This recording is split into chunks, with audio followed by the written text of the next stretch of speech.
Halo semua, jumpa lagi di Nyambung, program podcast di YouTube dan Spotify, tempat kita bisa bicara isu-isu politik dan sosial di sekeliling kita.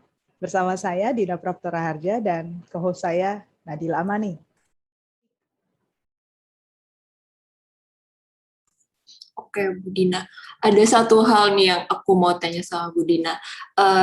Aku pernah kan ngelihat penelitian-penelitian Bu Dina atau kayak pendapat-pendapat Bu Dina, terutama soal inklusi sosial.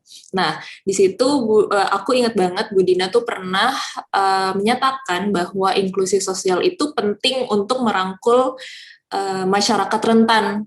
Ya Ibu, kayak yang penting tuh di inklusi sosial adalah masyarakat rentan yang mereka itu baik itu yang mungkin punya kekurangan, punya cacat, atau kelompok masyarakat minoritas, atau kelompok masyarakat miskin. Nah, ada masalah di program Bansos kita nih Ibu, yang orang-orang bahkan pemerintah tuh mengakui bahwa ini tuh masalah yang berulang-ulang. Itu adalah masalah data. Masalah data itulah yang membuat program Bansos kita tuh sering gak targeted, sering nggak malah orang-orang yang membutuhkan masyarakat yang rentan ini yang harus menjadi sasaran inklusi sosial ini Bu Dina malah yang nggak dapat bansos gitu. Jadi malah mereka yang nggak dapat, dan juga orang-orang yang masuk ke dalam kelompok rentan ini malah yang nggak terdata gitu Bu Dina. Jadi menurut Bu Dina ini tuh masalahnya tuh di mata Bu Dina seperti apa sih? Nah, kalau kita bicara soal data, kita mundur sedikit deh saran saya sebelum kita masuk ke data. Karena data itu pada dasarnya semua negara nggak ada yang punya perfect. Ya. Bahkan di negara maju macam Amerika Serikat atau negara-negara Eropa ya macam Inggris atau Italia, sifat data pendudukan itu selalu dinamis. Apalagi kalau bordernya terbuka ya, perbatasan mereka terbuka. Ini negara-negara yang migrasinya tinggi, dia terima migrants gitu ya ke negaranya. Kemudian juga orang itu juga secara strata sosial nggak stay di satu tempat biasanya, tapi mereka bisa tiba-tiba drop, jatuh ke kemiskinan karena banyak faktor ya. Ada banyak faktor yang membuat orang miskin, misalnya karena dia sakit keras atau kehilangan tulang punggung dalam keluarga. Jadi atau misalnya tiba-tiba terjerat utang gitu karena dia salah ngambil pilihan ketika mau studi lanjut gitu tapi ngambil utangnya salah gitu ya. Itu bisa juga jatuh ke jurang. Jadi ada banyak faktor yang membuat orang yang sebenarnya secara historis mungkin nggak mungkin jatuh gitu ya ke kemiskinan, itu bisa jatuh ke situ dan bukan berarti dia nggak qualify juga untuk dapat bantuan sosial. Gitu. Itu satu. Jadi kalau kita mau bicara data, berarti sebelum kita bicara data, kita mesti bicara dulu bahwa bansos itu punya desain. Bansos itu punya dua macam bentuk. Nah ini saya pengen ngajak juga teman-teman melihat agak lebih makro ya, jadi kita ngomongin jangan cuma sekedar kasus Indonesianya aja, tapi secara desain sebenarnya bansos itu ada dua model. Kita mau kasih cash atau kita mau kasih barang satu, ya. Dan kalau kita mau kasih cash atau barang, bisa yang sifatnya conditional transfer, artinya penerimanya itu diukur dulu kelayakannya. Berarti kelompok yang disasar harus jelas targetnya siapa. Dan itu tidak boleh terbantahkan gitu. Secara fisik kasat mata harus kelihatan. Oh ini kelompok yang berhak gitu. Harus kelihatan secara kasat mata. Itu yang disebut conditional cash transfers atau conditional in-kind transfer. Jadi bisa dua macam. Kita mau ngasihnya ini, tapi yang jelas dia harus sifatnya butuh kualifikasi khusus untuk dapat. Atau kita mau sifatnya non-conditional transfer. Bisa cash, bisa in-kind juga. Jadi artinya semua orang dalam arti kategorinya itu lebih luas, boleh menerima.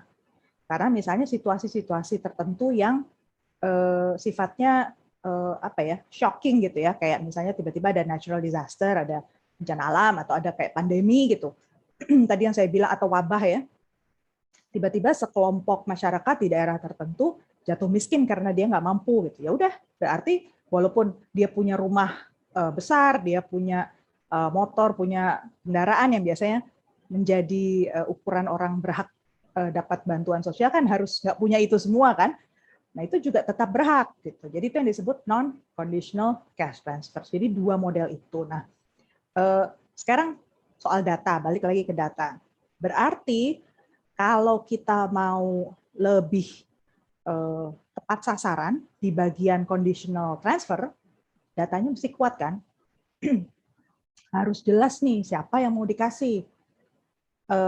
Dan sebenarnya triknya di situ adalah memetakan secara sederhana ya data yang paling lengkap itu untuk kelompok penduduk yang mana yang sudah sampai di tataran entah dia individu atau household ya atau rumah tangga. Tapi yang jelas pemerintah harus punya by name by address gitu loh. Orang yang menjadi kelompok sasaran. Ini untuk menghindari ada penyelewengan ya. Dan memaksimalkan atau mengoptimalkan tepat sasarannya itu.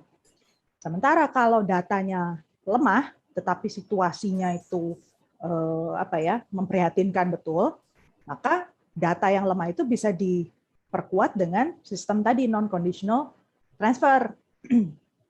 Artinya ya lebih terbuka lagi ya sistemnya, kita memetakan yang membutuhkan, nggak perlu identifikasi yang rumit gitu untuk orang menerima. Yang penting ada kriteria orang itu tinggal di daerah terdampak bencana alam. Gitu. Semuanya menerima jumlah bantuan yang sama, entah itu bentuknya paket makanan atau kalau di Amerika itu seringnya food stamp ya, kayak voucher belanja gitu untuk kebutuhan sembako atau dia terima uang gitu. Nah, konsekuensinya memang kalau orang terima yang sifatnya targeted, yang sifatnya conditional cash transfers, itu desainnya betul-betul harus precise, harus dihitung dampaknya itu betul-betul mengubah hidup si orang itu. Jadi jumlah uang atau barang yang diterima itu betul-betul harus bermakna.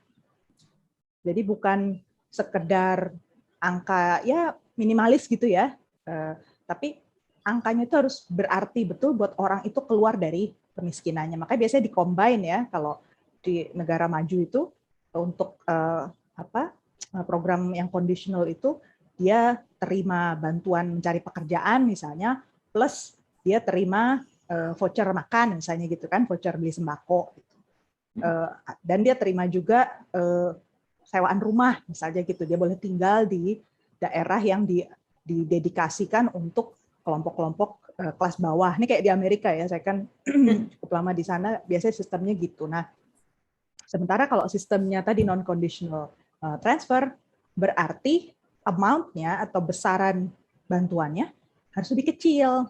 Karena yang mau disasar kan lebih besar ya jangkauannya, terus juga nggak bisa dikontrol gitu. Bener nggak diterima betul sama orangnya? Kemungkinan salah sasaran juga mungkin disalahgunakan lebih besar. Makanya jumlah per keluarga atau per orang yang menerima itu, per unit yang menerima juga disesuaikan lebih kecil gitu sih sebenarnya. Jadi data itu sebenarnya bukan sesuatu yang harus dianggap sebagai momok gitu ya untuk memberikan bantuan sosial, tapi desainnya dulu mesti pas. Kalau desainnya nggak pas, datanya mau apa juga bisa salah sasaran, itu menurut saya ya.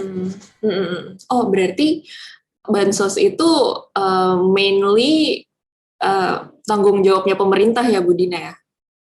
Emang? Yes. Jadi bansos itu ibaratnya penanggung jawabnya ya harus negara.